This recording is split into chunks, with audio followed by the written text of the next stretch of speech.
what we're all really actually here for is to talk to our first guest. It's time to dive right into that. Everyone knows him here. He doesn't know you, but you all feel like you know him, so I'm excited to bring him on stage. He's like an internet superstar. I'd like to welcome Amir Satvat to the stage.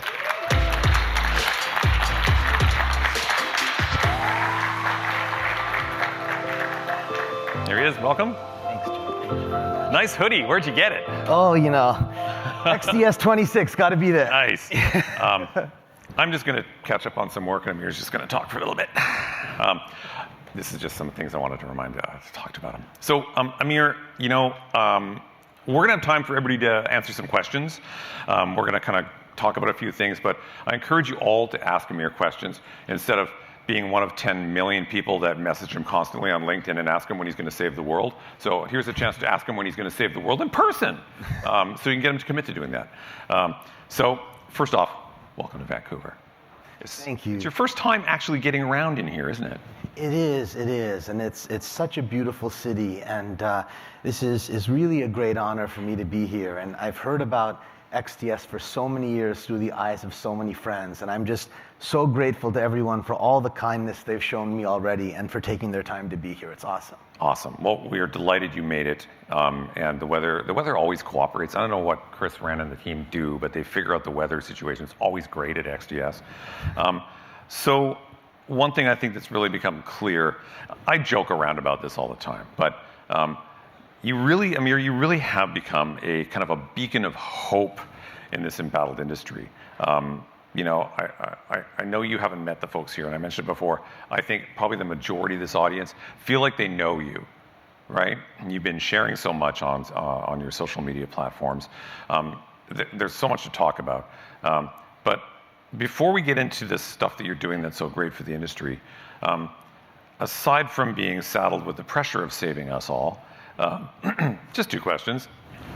How did you get here in the biz? How did this all start? Let's talk about how you got in it.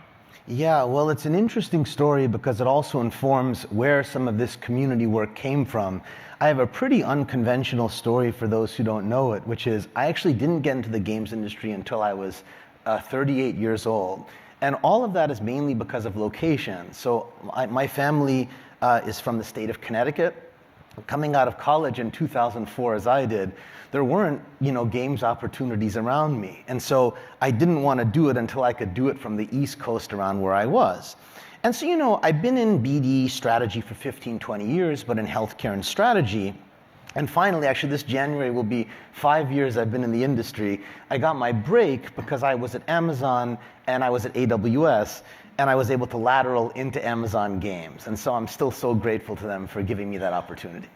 So that's how you got into it. But you actually, you have a day job too, aside from putting on the cape.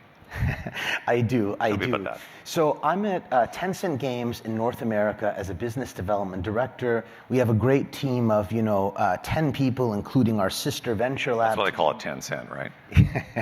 That's right.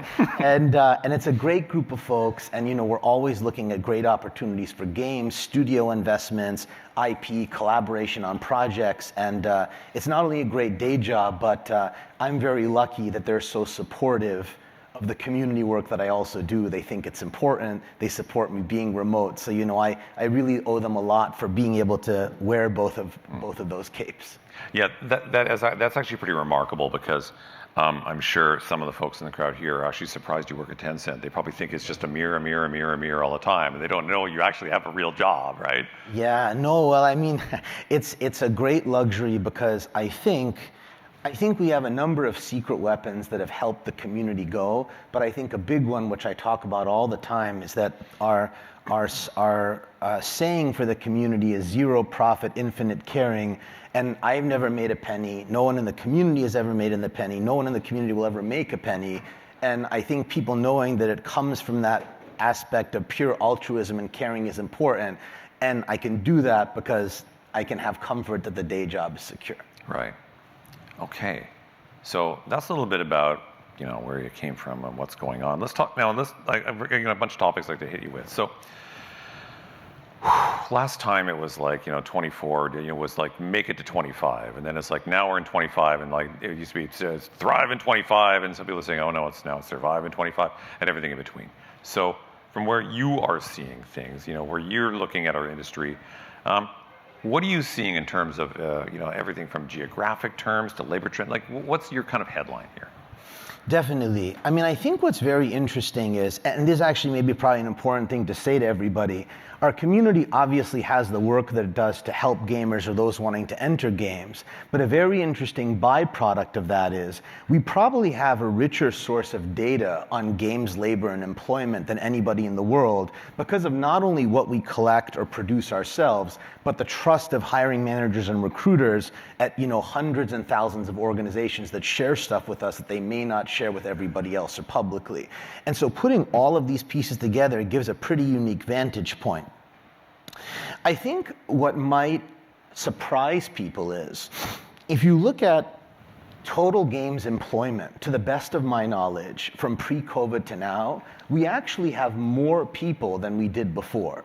It is true that, which is truly heartbreaking, we've had, I estimate we'll have 45,000 layoffs-ish between 2022 and the end of this year, but we also have had very robust hiring.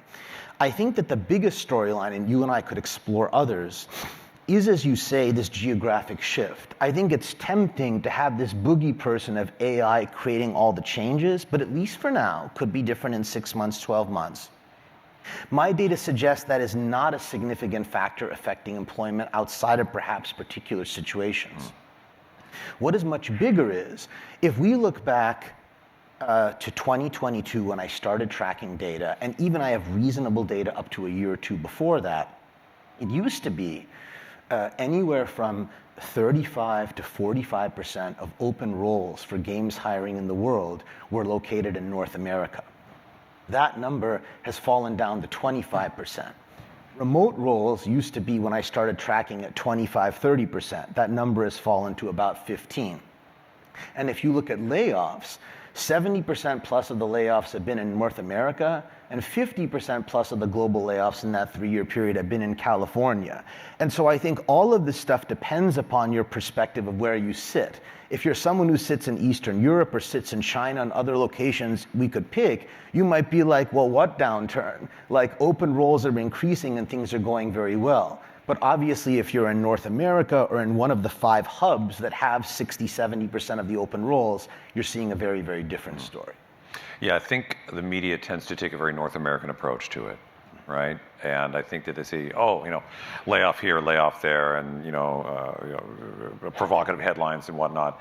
But then, as you say, you look outside of North America, and it's not quite the same story, right? Yeah, that's absolutely right. And one more thing I'll quickly say is, one of the hardest questions in the industry is how many total people work in games. Actually finding out how many open roles are, I think, is a solvable problem, and I think our community has pretty much solved that. I think we know where 90, 95% plus of the roles are. But total roles in games is very hard. Is it a direct role? Is it an indirect role? Many of the roles in markets outside of Western Europe and North America, particularly in India and China, are tough to track down. They're at smaller places. It used to be, and the narrative that I often bought into too, was that the games industry has only about 350,000 people. But the folks at Games Industry Coffee Chat, Ken White, and others did some really interesting work that convinced me that it's at least 500,000 people, and they actually believe the number may even be bigger than that. So I think also we have to recalibrate that thinking off of the North America-centric view. I wondered too, I've heard a lot of people talk about that when COVID hit and everyone went home. I still remember I was working at EA, and I remember my boss coming to say to me, so there's this COVID thing, and EA, and I was down at Redwood Shores, and they said, we're going to ask everyone to go home for 2 weeks. And we're like, 2 weeks? Holy crap, we're not going to be home. We're going to home for 2 weeks? Of course, we all know how that story ended. But what happened, though, is that so many people were going home, and just people not in the game industry were playing more games, and companies started going, oh my God, there's a bigger appetite, we're going to make more games. Games were surging in sales, and the narrative that I've been hearing is that a lot of companies went in and overhired. They overhired and they got really bloated. And is that what did you see that as well? I think that is definitely a factor. Yeah. If we look at, to try to put it as best as I can estimate into perspective, right? Open roles in games worldwide fluctuate somewhere between 12,000 and 15,000 open at any one time. Right. You figure that there's some turnover on top of that. So, a conservative guess is like somewhere from 15 to 20,000 games roles probably close a year. In good years, it goes maybe above 20. I think that number was probably closer to 30, 40, something like that at the peak COVID hiring phase. But I caution people not to put too many of the eggs in that basket, because while I think that is a factor, I think other factors, which again, I'm sure we will probably discuss a bit, like cost of delivery, discoverability, competition with other media and platforms, I believe those other factors matter and perhaps are even much more explanatory of what's happening. Right.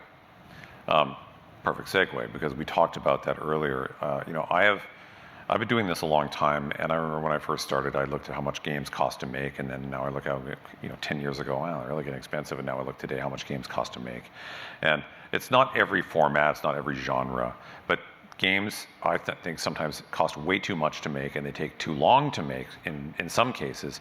And I think that scares investors. It scares people saying, oh, I don't want to take that jump. Do you find that is something that is being noticed now about how long it takes to make these things and how much it costs? Definitely. I mean, it puts an unfair burden on the expectation of sales to recoup on these titles. Like a story I think about often, not too far from here, over in Bellevue and in Washington, is well, by that time they were in California. I was as I'm sure many in this room are, a big Sierra Online fan, more Sierra Online obsessive probably. And I had the Sierra, Insider magazine. And I remember when they released King's Quest V, and I think it sold 400,000 units, maybe 500,000. That was literally enough for them to have a party and start planning for office expansion. Right. And now you see titles that sell 10 million units, and people are like, well, this is such a disappointment and whatever. And it's just, it's both sides. I think it's just unrealistic all around. Right. Yeah. And that was a word that came up when we talked earlier, talked about let's be realistic about how things are going. And let's be realistic at the state of the industry. Expand on that? Yeah, I mean, I think that this is a very, very hard thing to think about and to model. But you can try to do it at various macro levels. Like, you think about, I think many of us in the room has heard the headline stats that, there are 20,000 games that are released on Steam. That's fine. But if you actually even pare that back and you're like, well, how many of them have 10,000 plus CCU? Even that is only about 1%. So now if you start paring back, well, what are the titles that have some size? Right. And now you're like, well, if I take all of those and I assume even just that is the market of games that people can play. And then you're like, well, how many games does the average person buy in a year? It just doesn't solve. And that's before we factor in, the castles, the walled gardens, like Roblox, like UEFN. You have things like Game Pass, which could be an entire hour-long discussion of its own. And I just think the supply and demand sides of it, if you even do a cursory banking model of it doesn't work, how do you solve it? I mean, another hour-long discussion. But it certainly seems like part of it to me is you will probably still have some tentpole, large, marquee premium titles, but that in general, games probably need to get shorter and probably need to get less expensive to be more accessible. Yeah, I would agree with that. You said a word that really resonates with me, and that's discoverability. I remember, even back when you would go into like a music store to buy an actual CD or something like that, you'd look on the wall and there'd be, you'd get the media would play the music and you'd find the music and you'd go look for it. And then you'd go into like a GameStop or something and it's like, oh my God. And like you're looking at all the games and what caught your eye was the stuff that publishers paid for to get shelf space at your eye level with big displays. But now, like, you go into Steam or anything, and it's just it's almost so overwhelming, right? And it's, here's your queue, and you're like, wah, going through it. But I like what you said about the, some of the smaller games that really focus on giving you a really great experience, but not necessarily a really long one. I played a game. This is a ridiculous game that I played. Thank Goodness You're Here. I don't know if anybody's ever played Thank Goodness You're Here. Full Supper, I love that Oh game. my God, it was such a weird game. And So my business partner, Jeff, and I were talking. I said, have you played this game? I said, this is really, I can't even give you the term because I can't swear on stage, but it's effed up. And and he said, oh my God, do you like it? I said, I love it. And I think it only took a few hours to get through the whole thing, and it made zero sense, but it was awesome. I loved it. And at the same week, I finished Indiana Jones, right? So I play all these different things, but the one I keep talking about is that one. So I like what you said about making sure that that the games are finishable and more bite-sized. Absolutely, and this is an ancient history, right? Like Yep. we're talking even for me, I'm in my 40s, right? You go back to third generation, everyone here knows, right? It's like titles were 1 hour, 2 hour, 5 hours long. But one other thing I was gonna say that you reminded me of about the Steam part is, it's really tough to do. I'm certainly not a marketing expert. I'm not a comms PR expert. I have many who are and have, educated and informed me. But it's like we see this transition from traditional print media cycles, TV advertising, et cetera. And a lot of it, the general structure, most people would agree with. They're like, well, a high percentage of it needs to be on influencers. You need a Discord. You need to build an audience. You need to engage with them, et cetera. That is easy to say at a high level. It's very hard to do properly. And furthermore, another thing that I've observed is many people coming out of AAA settings where maybe they had a brand or a platform or something like that, they would know that even just putting the game on the platform would automatically attract some built-in audience of players. And when you're finally distanced from that and you don't have the platform and you don't have the brand behind you, definitely in some situations you see and empathize with the struggle of figuring out how to do that. Yeah, totally. And you mentioned something I caught that you talked about AAA. Many people in the room here have come from big, giant AAA companies, and many of us still have worked in them, still continue to work in them.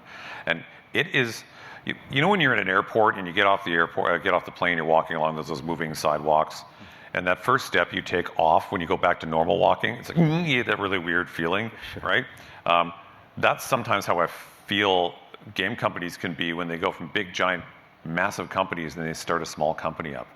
And all of a sudden they realize, I can't call marketing and QA to help me. I am marketing, I am QA. And I think what it does, it forces people that have been in the industry for a long time to really lean into their craft. And it's terrifying and exciting at the same time, right? And I think what I'm hoping to see is more of the attention to quality and detail AAA tendencies applied to indie games. And I think we're probably going to see more of that. Would you agree? Yeah, I definitely think that's true, and you are really right that it is an interesting learning curve. I think the frustrations of doing a lot of that mundane stuff is really hard. I think a lot of times people have been managers or have been like a lead art person. They may not have done the actual artwork for 5 to 10 years. I think in a lot of senses it's a rediscovery, and certainly this is before my time working at it, but it is kind of a going back to the roots of when you had 5 or 6 or 10 people and everyone had 2 or 3, 4 hats of things. It really is in a way such a luxury that we have these kind of like battleships now where everyone's so specialized in something they're doing. I think to the extent that it's possible, it certainly is a big strength, both in terms of game making, but when we think about employment, as much as one can to become a little bit of a jack of all trades, or at least a dabbler of all trades. Yeah, I would agree with that. So one thing we talked about earlier is that data suggests it's starting to get better. The world we live in, the video game industry. What makes you think that? I think that there's a topic that goes well beyond even games, I think, to topics of globalism, about which I certainly don't want to go into a political direction. I'll discuss it as my wife, who's an economist, would in perhaps a 2 steps back, like macroeconomic way, which is my personal belief, which some may disagree with, is I think human beings are human beings no matter where they're located. And so if you think about it from a perspective of globalism, I think things are getting better in the sense that an equal or greater number of people have employment and can sufficiently employ themselves doing something that is related to this wonderful industry. I think that if you think through that lens and happen to agree with that, I think things are good, although there are still a lot of challenges and there may be more to uncover that we haven't seen yet.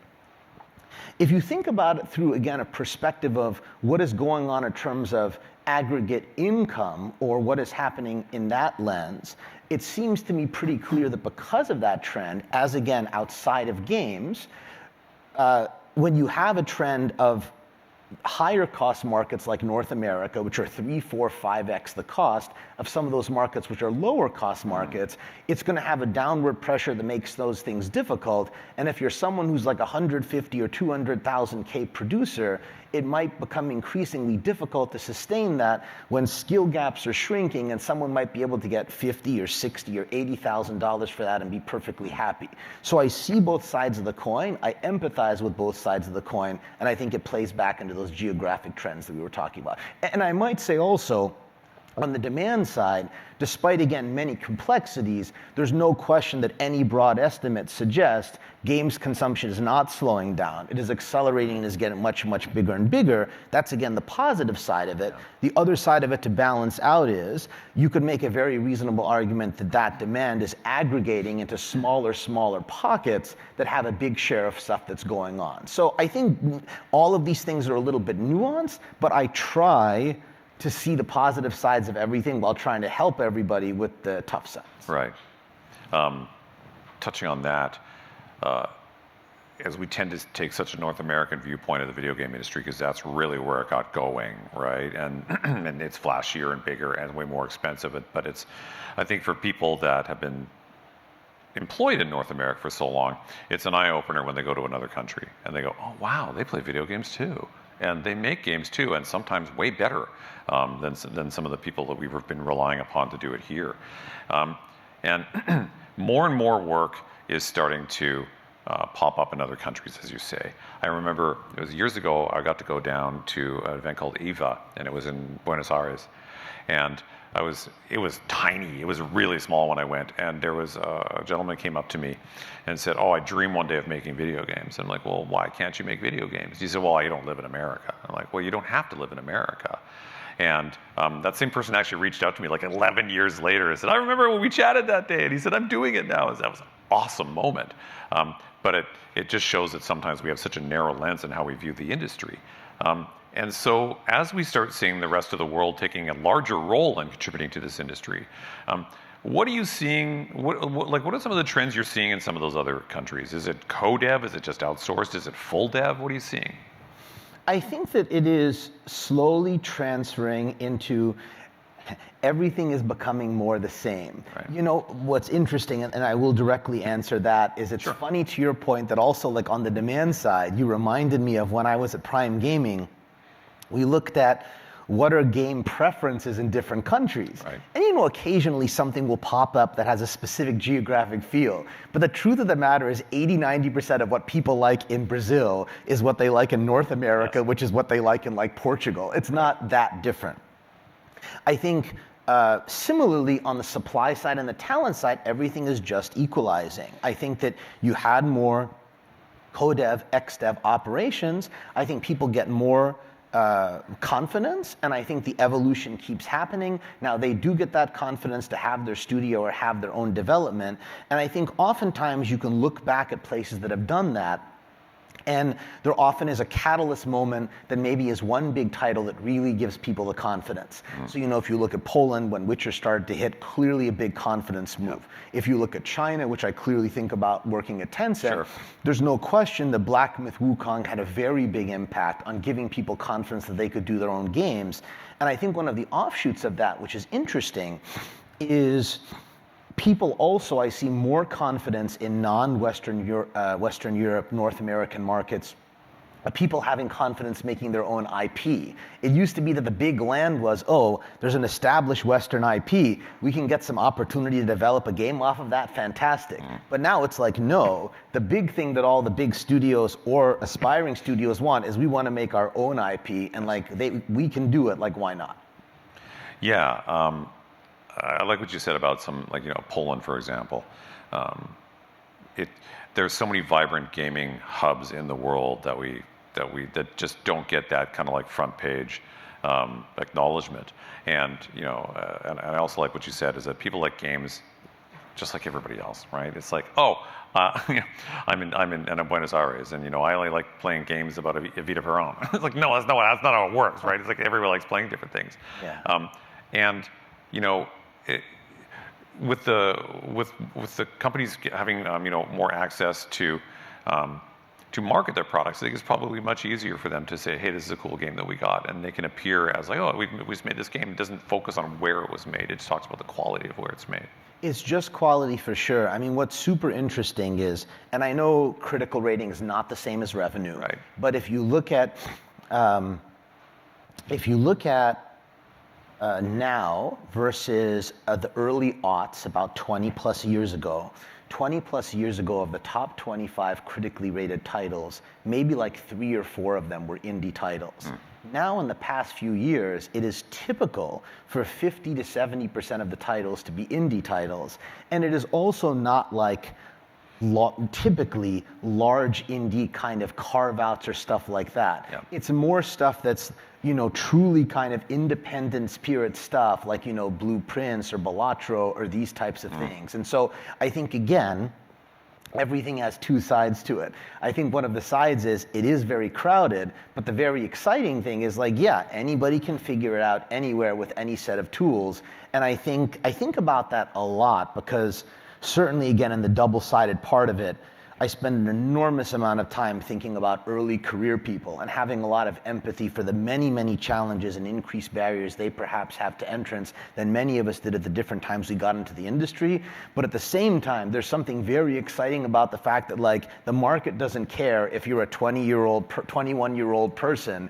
You could make Balatro, and that's absolutely feasible, and you could self-publish it. Yeah, I love that. And I like the fact that the industry is, I think my mic's gone, but you can probably still hear me. The people that are making games now, there we go. You could probably still hear me though, couldn't you?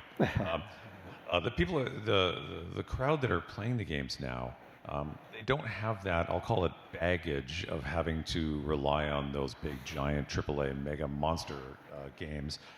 They've grown up with more choices of independent games, and the independent games become the norm for a lot of these people. Yeah, no, they definitely do. I mean, it's been really an educational experience for me. I have 3 kids, boys, 2, 4, and 6. And I learned so much, and I encourage anybody, either whether it's their own kids or kids of someone who's friends of theirs, it's so important to see through their eyes, see what they're playing, understand their experiences. It's like that old adage that you would hear a lot of the time where I just want to make games that I would want to play. That may work up to a point, but at some point that may mean you're totally out of touch with what the audience is looking for. And it's like, even with my kids, it's like, well, of course they like Mario because any sane person does. But, it's like even for example, like I think about some of the things that I loved when I was a kid, and I was saying to my wife, well, I wonder if I could get them to play King's Quest, and she's like, good luck, buddy. Like, you might as well give them like a typewriter. But of course you can, because those are everlasting, beautiful games. But it was really eye-opening for me. I knew a lot about Roblox, for example, had learned about it, had studied it, but for a while we took a very, very deep look of learning about it, and it is just fascinating. The types of titles, the speed, the velocity of what's popular and it's not, how kind of people herd and congregate against titles. We often think that we're the super sophisticated ones because we're older, we have experience, we've done this for a long time. But in many ways, I am amazed by the taste-making and sophistication of kids and social media and how they aggregate to things. Yeah, I have 2 daughters, and they were never really gamers. My youngest daughter, though, she was really into Rock Band, but only the drums, which is like weird. But anyway. But my 2 daughters never really got into gaming, and my oldest daughter is on a trip, and she's in Portugal, and she sent us a picture. She goes, "I'm on the plane, I'm ready to go," and my mic working again or no? Okay. She goes, I'm on the plane, I'm ready to go. And she had a screenshot and she was playing Stardew Valley on her iPad. And I lost my mind because she's never done that before. Um, and, uh, and I said, well, how did that happen? How did you figure that game out? And she goes, oh, my daughter works at Aritzia, head office. And she goes, oh, they were talking about it at work and they were showing me. And I'm like, oh my God, your dad has been getting video games for 1,000 years. And you find out from Aritzia that Stardew Valley is cool? Come on. But it is this different audience, right? And I think that a lot of us old dogs that have been doing this a long time think we know better a lot of the time, and we just don't. We have experience that can be applied to today's work, but really need to look at at younger people that have come in without all that baggage on how games should be. It's a lot of work. It's a lot of work, and it goes back to that thing we said about discoverability. It's not easy, and the patterns change, and it's like it could be on TikTok, it could be in other places. There's like 1,000 places to look. It does kind of make me miss the days when you were talking about stores and going to Babbage's. Yep. You remember that? And like having so much trust. I remember my sourcing mechanism was either trade magazines or I'd literally go to the guy at Babbage's and be like, what's good? And he was like incredibly well informed. That's what I miss too. People at the stores being even more more well informed than you were about the titles. Yeah, and you have to rely on a magazine that had a free CD in it that games you could install. Commander Keen, baby. Oh, demo disc. Yeah. So one of the things we chatted briefly about is the growing emergence of cloud-based games. I'm a firm believer that the future is you get to play the game you want to play, where you want to play it, on the device that you happen to have in your hand. And that's hard to translate those products. But what do you think about that emerging thing? Companies like Amazon. It's an interesting thing. I would say I have two kind of big thoughts on this. The first thing that I would say is it's interesting to me that even in that delivery mechanism, everything comes back to the same factors we've been talking about titles and discoverability. For example, if I think about Netflix games, just one person's personal opinion, it seems like one of the big business challenges still is just awareness of people on the platform that games even exist. And they even themselves have admitted a number of times that a single-digit percentage of folks kind of know that's there. And so it's interesting how that's like just an evergreen challenge. The other thing is it still just comes down to the content and the titles on there, whether you're a subscription service or not. Now, in terms of where I think perhaps you're more getting at, which is like, are we going to see a shift from consoles to delivery anywhere and stuff like that? Certainly demographic data suggests that younger people feel less necessarily of that attachment to consoles, but it also is very hard for me to say. It's kind of like, those quotes where like, people are like, when are there going to be self-driving cars? And they'll take a quote of everyone saying it's 5 years away, and the quote will be from like 1960. Yeah. I feel like people have been saying since like 2000 to 2005, 2010 that we wouldn't have consoles, and yet we see that the Switch 2 is outselling Switch. Everyone loves it, and it's really doing well. So it is difficult for me to say, but I would say that the demographic trends suggest that it is going to increasingly move in that direction, but I still have a hard time saying people will break off of consoles entirely. Hard to see. I think I was having a conversation with somebody yesterday, and he asked me, what do you think about mobile? What do you think about mobile gaming? And I said, well, I think mobile gaming is not just phones anymore. I think people just go, oh, mobile gaming is I'm playing on my phone. But obviously the Switch changed all that. We're seeing Steam Deck. We've seen Microsoft leaning into their version of the Steam Deck thing, their branding, and Sony's going to do the same thing. And I think we're probably going to see all the big players are going to start saying, look, people want to take their entertainment with them, and all the form factors are going to change, largely pioneered by the Switch. Yeah, it definitely could happen, and people are going in that direction. I mean, the other reason that I still have some reticence of people coming it off of entirely versus, again, having like a Switch-like device is still, and again, demographically, the suggestion is I am becoming more out of the trend for this, but it is still so much nicer to have a deck or to have a switch or anything like that versus traditional mobile controls. And I feel like unless tastes significantly change, I still think that with perhaps more portability, I can still see that having a place, at least within my game playing lifetime. Cool. So I think that AI is probably on a lot of people's minds, right? We've been using AI. Everyone's been using AI for like years and years and years, and we didn't really know what it was. But now it has a name brand, and it's coming for us all. And I think it's making a pretty positive impact in many areas, and maybe some negative impacts in others. What are your thoughts on what's going on with the world of AI and game development? I need to take a general and also talk about it specifically for games. I'm a pretty plain-spoken person. Like when the first big movements of ChatGPT and public recognition of this as tools started getting more steam, I was pretty anxious about it like other people. But I think the best way to become less anxious is to really get hands-on with something and kind of go nuts with it. And so I've spent a lot of time with every type of AI tool that would have relevance to something that I was doing. And based on that, I have a few conclusions which could absolutely be wrong, and also talking to people who are much bigger experts on this topic again than I am. I see more diminishing returns in these language learning models, much more than I expected. And even though they can do a lot of interesting and nifty things that I think are very helpful and important, more over time, I believe, it is in the camp of empowering and increasing productivity of what people do than being the total negative, total fear displacing thing. I'll give an example for me.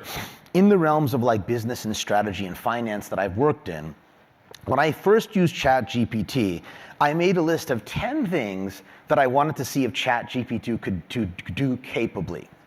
Now, some of these things it can do reasonably if you pair it with like a whole lot of programming and stuff like that. But even if you take something relatively straightforward, like I want to go to sec.gov, pull the financial filings for 10 companies, pull down their financials from revenue down to net income, and extract that into a spreadsheet for me.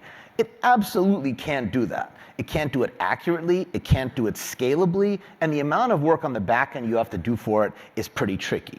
Anyway, I think that I see it more like some of the other changes that we've had in technology, where I think it is something that everyone needs to be aware of and probably has available as a skill, because we've all heard this adage. I don't think it's going to be AI necessarily that replaces you. It's going to be someone who is capable in using AI versus someone who is not. I think that there are going to be functions and specific areas where I think there is much larger or more significant displacement than others. But for now, based upon everything I have in trying to be a thoughtful person and through the lens of kind of also labor displacement, I still see it as something that targets out specific areas and is productivity enhancing rather than being some total destructive force or Skynet thing. But of course, I could be completely wrong because it's very hard to say. Yeah, I think when I think about AI and certainly how it's affecting the development community, I think it's leaning in to harness it before it becomes something you think has harnessed you, and really put it to work for you to start, particularly in prototyping.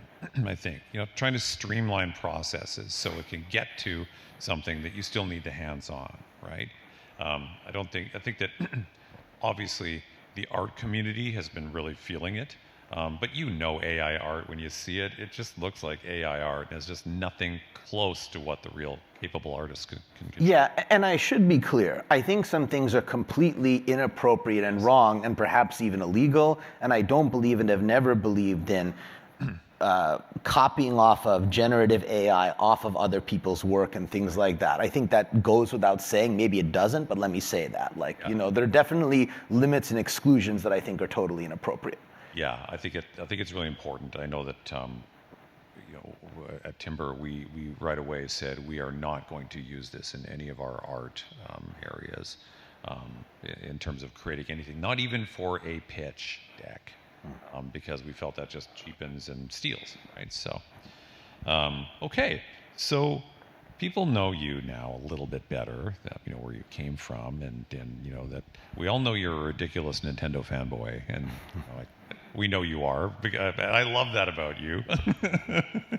So, what are some things people might be surprised to learn about you, other than the fact that you have embraced gaming and helping so many people and what have you?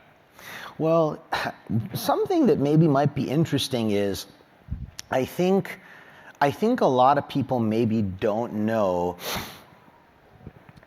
how important the reasons why I didn't start in games until nearly 40 are. So my parents came from Iran in the 1970s. They originally came to New York and moved to Connecticut, where we had a very large community of over 1,000 Persian people. They even made their own school where some of the parents volunteered so all of us could learn Farsi. I wasn't allowed to speak English in the house. I learned Farsi before I speak English. I still think in Farsi when I'm like counting to myself and stuff like that.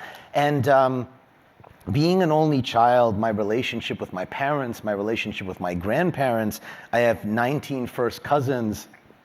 Like, that's so important to me. And